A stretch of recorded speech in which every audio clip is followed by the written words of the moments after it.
दूसरी तरह की समितियां होती हैं स्थायी समितियां। जैसा कि शब्द से स्पष्ट है, ये किसी खास उद्देश्य के लिए नहीं स्थापित की गई, ये परमानेंट कमेटी है। ये समितियां कुछ खास विभागों में स्थायी रूप से रहती हैं, जैसे गृह मंत्रालय है, उद्योग मंत्रालय है, कृषि मंत्रालय आदि आदि। इनका काम है अपने विभाग से संबंधित विधेयकों की जांच करना, उन पर रिपोर्ट देना। आज की तारीख में प्रवर समितियों की संख्या, ऐसी समितियों की संख्या 25 से ज़्यादा है, जिसमें लोकसभा में करीब 16 से ज़्यादा और राज्यसभा में 8।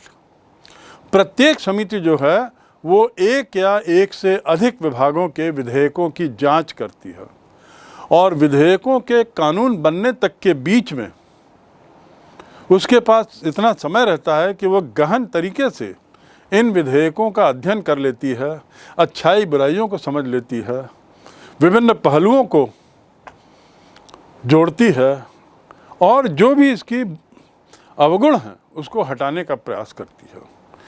ऐसा करते हुए ये समितियां ये सुनिश्चित करती हैं कि जो भी विधेयक कानून बनने की राह पर है वह कानून बनने से पहले अच्छी तरह से ठोक पीट लिया जाए, सुनिश्चित किया जाए कि ऐसा कानून ना हो बने जिसे या तो बाद में वापस लेना पड़े और या जिसमें कुछ इस तरह की मूलभूत त्रुटियां हो जाएं जिससे सरकार की छीछालेदर हो। दोनों ही स्थिति में सरकार पर अविश्वास व्यक्त किया जा सकता है और यदि यह पारित हुआ तो सरकार भंग भी हो सकती है। इसलिए स्थायी समितियों की भूमिका अपने अपने विभाग से जुड़े विधेयकों को लेकर अति महत्वपूर्ण है। इसके अलावा 4 और स्थायी समितियां होती हैं। एक होती है कमिटी ऑन रूल्स, नियम समिति, जो संसद के नियमों के पालन परिपालन को लेकर उस पर नज़र रखती है। दूसरा है विशेषाधिकार समिति यानी प्रिविलेज कमिटी। तीसरा कार्य मंत्रण समिति, बिजनेस एडवाइजरी कमिटी। और चौथा है आश्वासन समिति। आश्वासन समिति अर्थात आश्वासन जो दे, एश्योरेंस। ये जो समितियों के नाम लिए मैंने, इसमें सबसे ज़्यादा महत्वपूर्ण है विशेषाधिकार समिति, प्रिविलेज समिति और आश्वासन समिति। विशेषाधिकार समिति सदन के विशेषाधिकारों को भंग किए जाने की शिकायतों पर विचार करती है। आश्वासन समिति इस बात की जांच करती है कि मंत्रियों द्वारा जो आश्वासन दिए जाते हैं जब तब सदन के अंदर, वे आश्वासन पूरे किए जा रहे हैं कि नहीं, या केवल आश्वासन केवल कागज में रह गया है और पीछे की बात भूलते जा रहे हैं, आगे नई नई बातें कर रहे हैं। तो इस प्रकार आश्वासन समिति एक तरह मंत्रियों के आश्वासनों पर वॉच डॉग का काम करती है, पैनी नज़र रखती है, सुनिश्चित कराती है कि मंत्रियों के द्वारा दिए गए आश्वासन वे पूरे करें। तीसरा है संयुक्त संसदीय समिति। संयुक्त संसदीय समिति ऐसी समिति जिसमें लोकसभा राज्यसभा दोनों के सदस्य रहते हैं। इसमें अनियमितताओं को, भ्रष्टाचार के मामलों को और कुछ अन्य बहुत गहन मामले हों तो इसकी जांच पड़ताल के लिए समिति बनती है।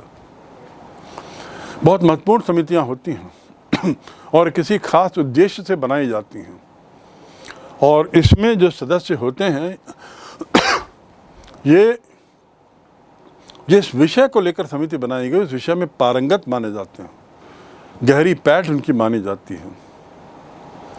इस प्रकार हम देखते हैं कि संसदीय समितियां चूँकि छोटी समितियां होती हैं, कम सदस्यों की होती हैं, इसलिए ये विभिन्न विषयों पर ज़्यादा अच्छी तरह जांच कर लेती हैं, ज़्यादा तेज़ी से जांच कर लेती हैं, ज़्यादा गहराई से जांच कर लेती हैं, व्यर्थ में समय बर्बाद नहीं होता और सदन का समय बचता है।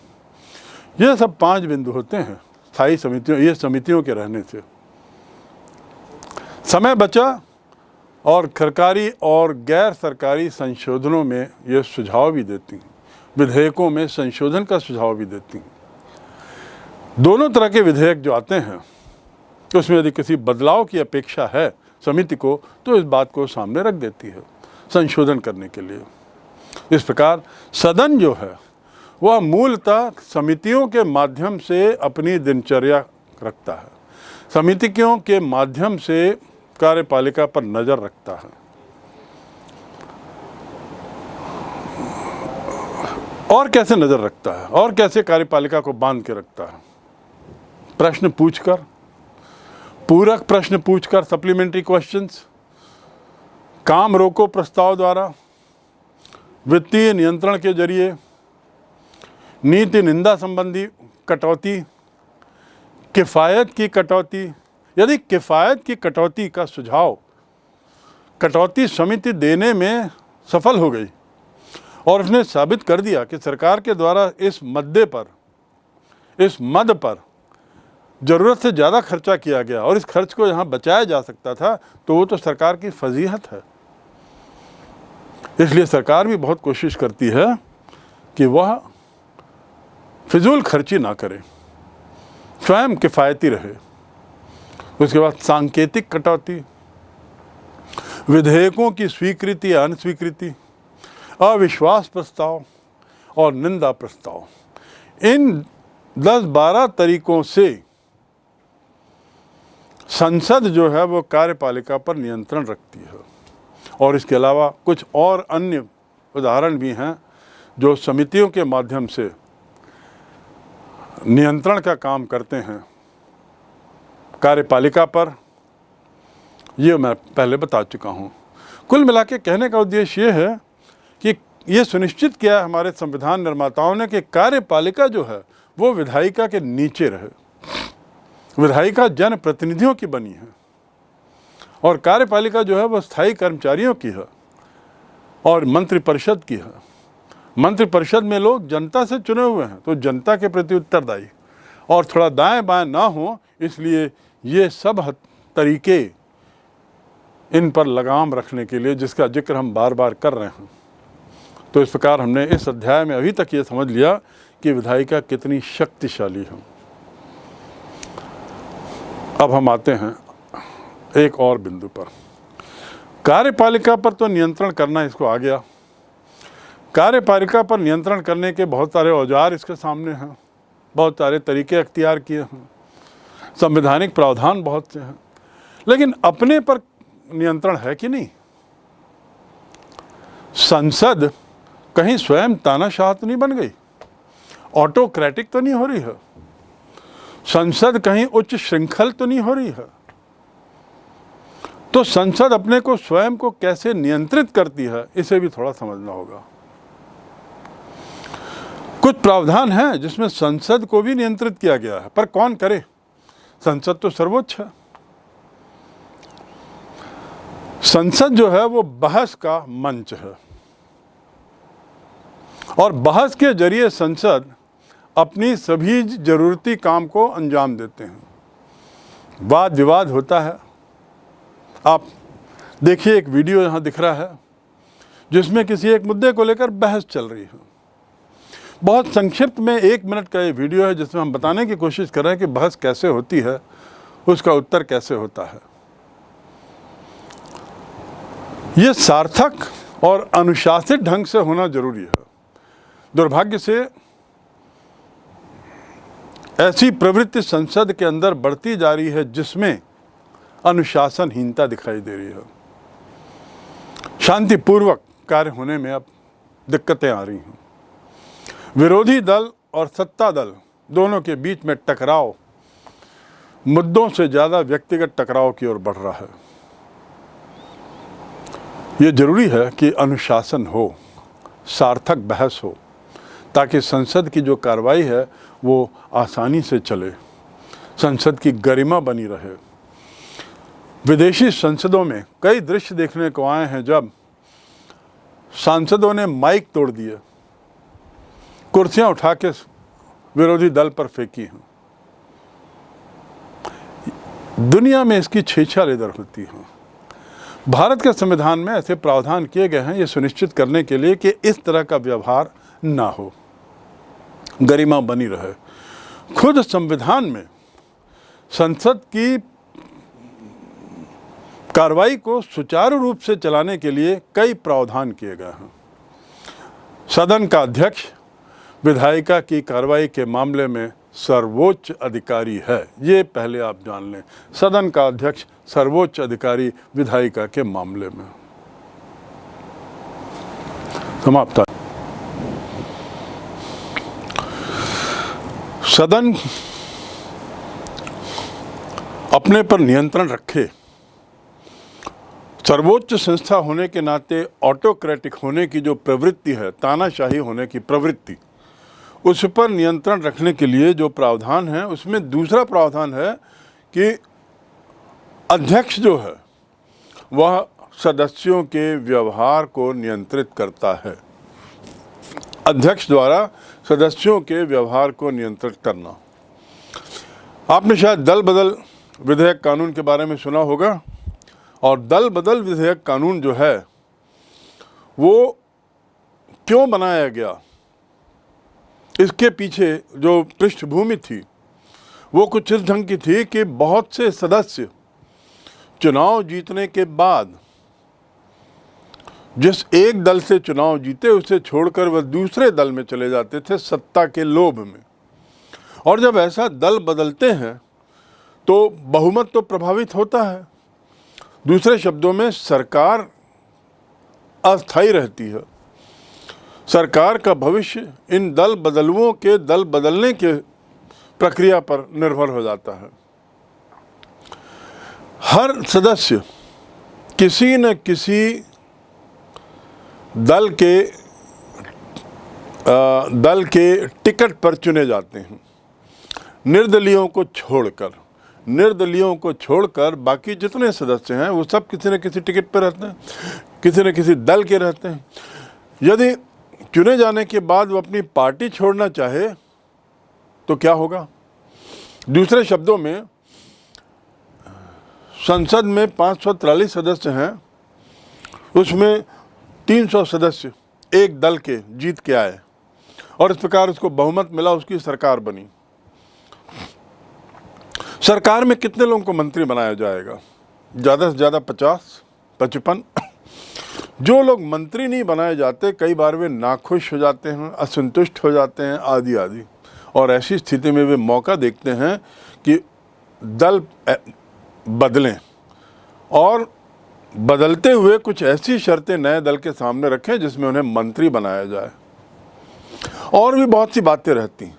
दल बदल के कुछ कारण रहते हैं जो भ्रष्टाचार के दायरे में आते हैं।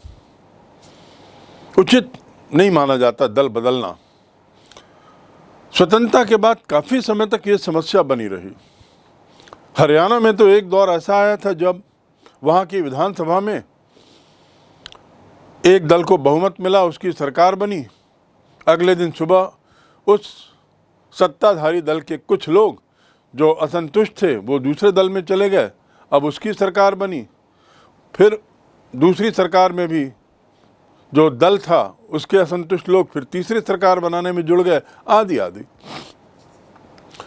तो ये समस्या बहुत जब गहरा गई तो अंततः दलों में इस बात को लेके कुछ सहमति बनी कि भाई ये लोकतंत्र के लिए खतरा है, स्थायी सरकार देने में बहुत बड़ी बाधा है, आर्थिक स्थिति भी, देश की अर्थव्यवस्था पर भी इसका प्रभाव पड़ता है और बदनामी अलग।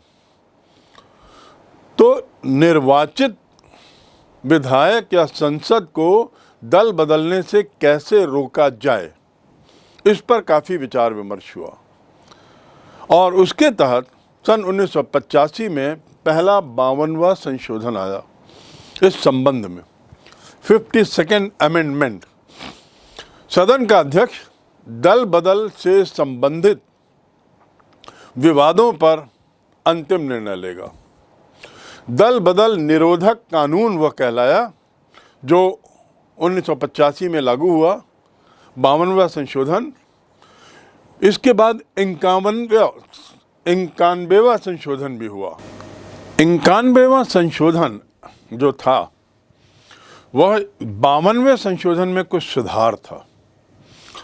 सुधार इस दृष्टि से कि दल बदल निरोधक कानून में ये स्पष्ट कर दिया गया अमेंडमेंट में 91 में कि सदन का अध्यक्ष जो है वह दल बदल से संबंधित विवादों पर अंतिम निर्णय लेगा। अर्थात अध्यक्ष पर यह जिम्मेदारी दे दी गई कि किसी व्यक्ति ने, किसी सदस्य ने वास्तव में दल बदला है तो तदनुसार वह सूचित करे दलों को और कार्रवाई करे। यदि यह सिद्ध हो जाए कि किसी सदस्य ने दल बदल किया है, सिद्ध होने पर, तो उसकी सदन से सदस्यता समाप्त हो जाती है। इसके अतिरिक्त ऐसे दल बदलू को किसी राजनीतिक पद, चाहे मंत्री पद हो या आदि, इसके लिए अयोग्य घोषित।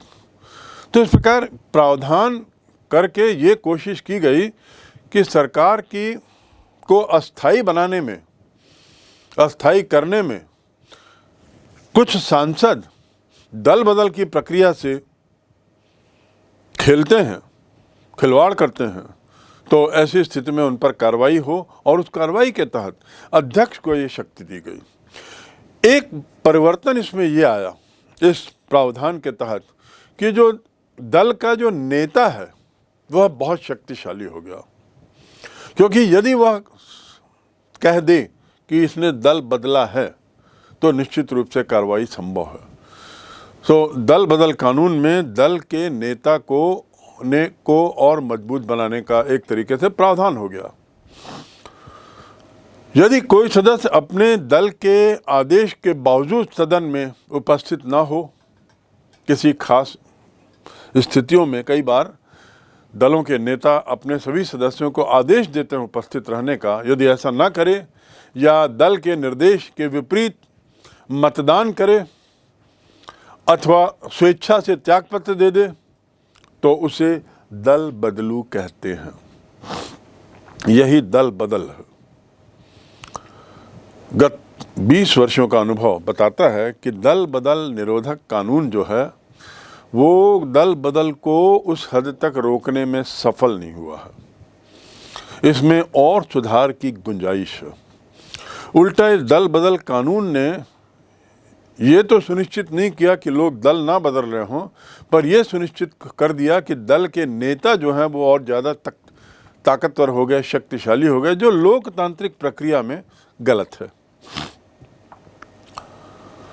इससे किसी दल के प्रधान नेता और अध्यक्षों को विधायिका के सदस्यों के विरुद्ध एक तरीके से अतिरिक्त शक्तियां मिल गई हैं और दल बदल की जो समस्या है वह मोटी मोटी जस की तस रही। सब कुछ अब इनके दया पर निर्भर हो गया है। ये जैसा अध्यक्ष या दल के नेता जैसा विचार रखें तो उसके अनुसार ये माना जाएगा कि किसी ने दल बदला कि नहीं बदला, जो उचित नहीं है। तो निष्कर्ष क्या? संसदीय लोकतंत्र, इसमें जनता की इच्छाओं का प्रतिनिधित्व करने वाली जो विधायिका है, संसदीय लोकतंत्र में जनता की इच्छाओं का प्रतिनिधित्व करने वाली विधायिका वो बहुत शक्तिशाली है। जो पूरा अध्याय हमने पढ़ा है उसमें एक बात साफ हो गई कि सर्वशक्तिमान संस्था विधायिका है भारत की राजनीतिक व्यवस्था में, संसदीय व्यवस्था में, और साथ ही उत्तरदायी भी है, अपने स्वयं को नियंत्रित भी रखती है। और यही बात जो है वह संसदीय लोकतांत्रिक प्रक्रिया या संसदीय लोकतांत्रिक शक्ति का आधार है। इस प्रकार ये अध्याय यहाँ पर समाप्त होता है और हमने सरकार के दूसरे अंग के बारे में विस्तार से अब समझ लिया है। कार्यपालिका के बाद विधायिका। इस अध्याय के समाप्त होने पर कुछ प्रश्न आपको देना आवश्यक है जो इस अध्याय के कंटेंट को समग्र रूप से लेते हुए बनाए गए हैं। तो पहला प्रश्न, संविधान की जब हम पुस्तक पढ़ते हैं तो राजनीति शास्त्र के विद्यार्थी के नाते थोड़ा सा सामान्य ज्ञान भी जरूरी है, ताकि हमारा जो समझ का आधार है वो मजबूत हो और जो दिन प्रतिदिन जो राजनीतिक गतिविधियां हो रही हैं उससे हम वाकिफ हों।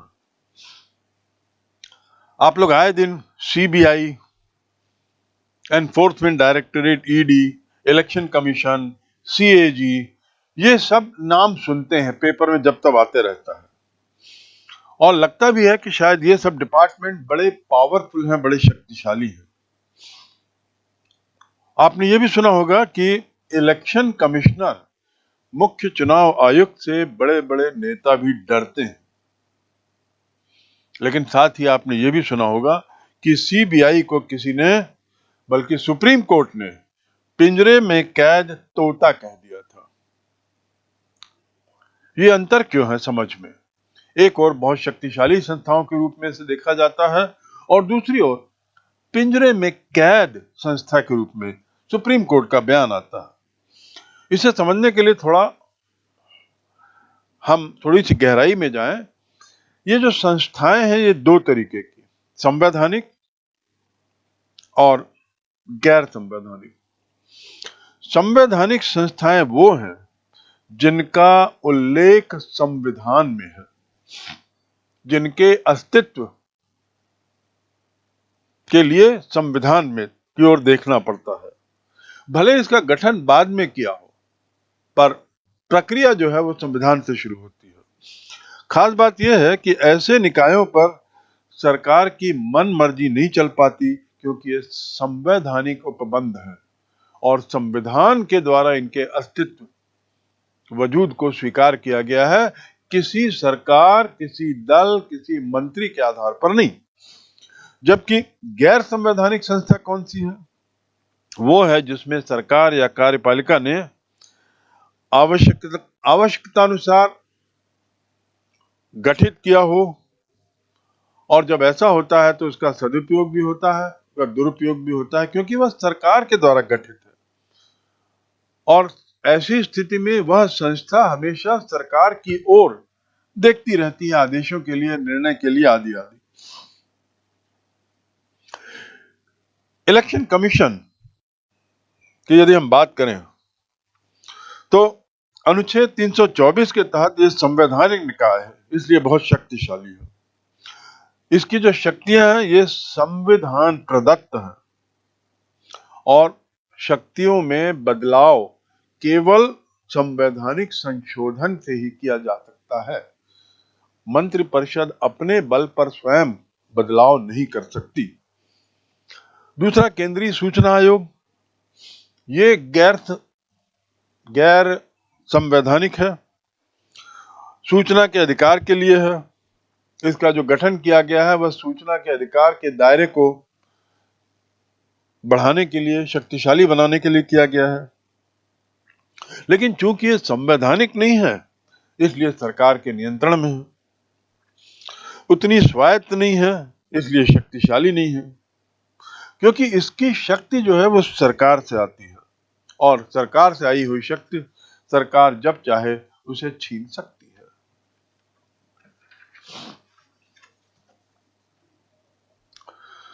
संवैधानिक निकायों की यदि हम बात करें तो और कौन कौन से हैं, जैसे attorney general, controller and auditor general, advocate general, वित्त आयोग, निर्वाचन आयोग, केंद्रीय वित्त आयोग, UPSC, PSC, election commission, SC ST commission.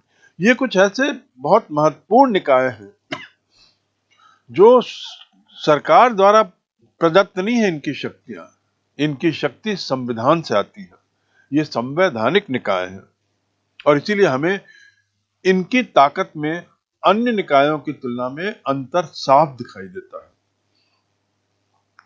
अब संवैधानिक कौन से नहीं है?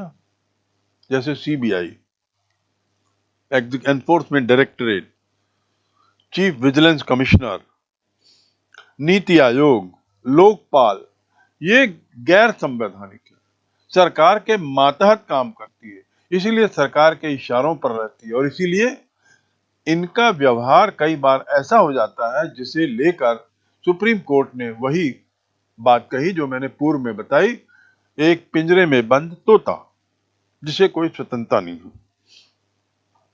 सीएजी, कंट्रोलर और auditor general of India, Bharat के 4 रक्षकों में एक,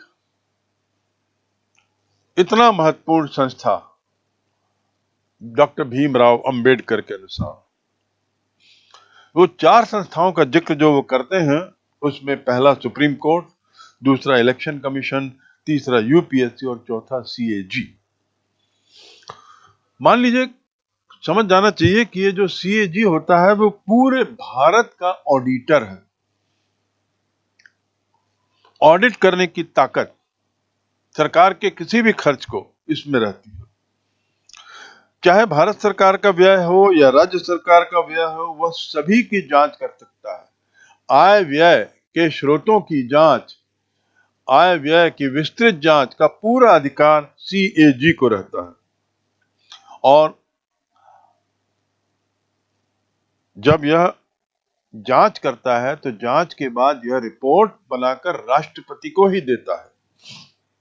प्रतिवेदन हमेशा राष्ट्रपति को ही सौंपता है, जिस पर चर्चा होती है और अगले वर्ष के बजट में जरूरत के अनुसार इसमें सुधार किया जाता है, उस संस्था के खर्च पे, आय पर, व्यय पर। महत्वपूर्ण बात यह है कि ब्रिटिश कॉन्स्टिट्यूशन से यह पद लिया गया है। वैसे तो ब्रिटिश कॉन्स्टिट्यूशन से हमने कुछ अन्य चीजें भी ली हैं, ये पद भी लिया है, लेकिन इसमें अंतर यह है कि भारत में वह खर्च हो जाने के बाद जांच करता है और इसलिए कोई बाध्यकारी प्रतिफल नहीं मिलता। खर्च हो गया, उसके बाद खर्च कितना नाजायज था, कितना जायज था, कितना उचित था, अनुचित था, इस पर विवेचन करने का काम सीएजी करता है। खर्च के पहले इसका कोई नियंत्रण नहीं रहता। परिणाम, कोई बाध्यकारी परिणाम इसका नहीं दिखता, जबकि ब्रिटेन में सरकार को पैसा सीएजी से मांगना पड़ता है और मांगने के समय उसे जस्टिफाई करना पड़ता है कि आखिर उसे इतना पैसा क्यों चाहिए। तो सीएजी का पूरा नियंत्रण रहता है वित्तीय मामलों में। इंग्लैंड, भारत में स्थिति थोड़ी अलग है। सीएजी और अटॉर्नी जनरल, ये दो ही ऐसे पद हैं जिनके प्रमुख को संसद की किसी भी सदन की कार्रवाई में भाग लेने की अनुमति है। संसद की कार्रवाई में सांसदों के अलावा और कोई भाग नहीं ले सकता। उन सांसदों में कार्यपालिका से जुड़े हुए लोग भी हैं, जैसे प्रधानमंत्री, मंत्रिमंडल आदि। लेकिन इसके अलावा, सांसदों के अलावा यदि किसी अन्य को अधिकार है सदन की बहस में भाग लेने का, तो वह है सीएजी और अटॉर्नी जनरल। सांसदों की तरह ही भाग ले सकते हैं। हाँ, वोट देने का अधिकार नहीं है, मतदान करने का अधिकार नहीं है, क्योंकि ये लोग जनता के प्रतिनिधि नहीं है। जो स्थिति यहां केंद्र में है एडवोकेट जनरल, अटॉर्नी जनरल की, वही राज्य में है एडवोकेट जनरल की। विधानसभा में भाग लेने का अधिकार है, मतदान का नहीं। अटॉर्नी जनरल को हिंदी में हम कह सकते हैं सर्वोच्च विधि अधिकारी। कानून से संबंधित ये अपनी राय देता है। आर्टिकल अनुच्छेद 76 के अनुसार राष्ट्रपति जो है वह सुप्रीम कोर्ट के जज के स्तर को, किसी अधिवक्ता को भारत का महान्यायवादी नियुक्त करता है। ये नियुक्ति राष्ट्रपति के द्वारा होती है और विधि से जुड़े हुए लोगों की होती है। सीएजी की तरह यह भी संवैधानिक पद है, परंतु शक्तियां नहीं, क्योंकि सीएजी को 5 साल से पहले हटाया नहीं जा सकता, परंतु एजी को कभी भी हटाया जा सकता है। परंतु संसदीय विशेषाधिकार और कार्रवाई में भाग लेने का अधिकार दोनों को समान है। हाँ, जैसा मैंने बताया, मताधिकार दोनों को नहीं है। लोकसभा अध्यक्ष बनाम राज्यसभा सभापति, इसमें थोड़ा सा अंतर देखें। सभापति जो है राज्यसभा का सदस्य नहीं होता, क्योंकि वह पदेन उपराष्ट्रपति है। सभापति के पास धन विधेयक को प्रमाणित करने की शक्ति नहीं है, जो केवल लोकसभा के अध्यक्ष के पास है। संयुक्त अधिवेशन जब भी होगा तो उसकी अध्यक्षता कौन करेंगे? लोकसभा के अध्यक्ष करेंगे, सभापति नहीं। चौथा, सभापति को पदच्युत कर उस बिंदु पर यदि मतदान हो तो वह वोट नहीं दे सकता, जबकि लोकसभा अध्यक्ष पहली बार वोट दे सकता है लेकिन 50-50 में भले ही नहीं दे सकता। विधायिका और कार्यपालिका दोनों में अंतर बताएं। किस प्रकार विधायिका कार्यपालिका को नियंत्रित करती है यह भी स्पष्ट करें। विधायिका और कार्यपालिका में अंतर बताएं और किस प्रकार विधायिका कार्यपालिका को नियंत्रित करती है यह स्पष्ट करें। दूसरा प्रश्न, लोकसभा और राज्यसभा दोनों की तुलना करें, दोनों का तुलनात्मक अध्ययन, और ऐसा करते हुए दोनों सभाओं की, दोनों सदन की तीन तीन विशेषताएं भी बताएं। अर्थात इस प्रश्न में दो प्रश्न हैं, पहले तो तुलना करना है और उसके बाद आपको दोनों सदनों की तीन तीन विशेषताएं बताना है। तीसरा, लोकसभा राज्यसभा से ज्यादा शक्तिशाली है, इस कथन पर बिंदुवार स्पष्टीकरण दें। लोकसभा राज्यसभा से ज्यादा शक्तिशाली है, इस कथन पर बिंदुवार स्पष्टीकरण दें। चौथा प्रश्न, व्यवस्थापिका या विधायिका अपने पर स्वयं पर कैसे नियंत्रण रखता है, इसको संक्षिप्त में लिखें। विधायिका अपने स्वयं पर कैसे नियंत्रण रखता है इसे स्पष्ट करें। और अंतिम प्रश्न, राज्यपाल विधायिका का अंग है, इसे साबित करने, अपने लेख के माध्यम से साबित करें। राज्यपाल विधायिका का अंग है, इसे साबित करने की कोशिश करें। इस प्रकार ये 5 प्रश्नों की श्रृंखला आपके विधायिका के, केंद्रीय विधायिका और राज्य की विधायिका दोनों को लेते हुए बनाई गई है। इसका उत्तर देने का प्रयास करें।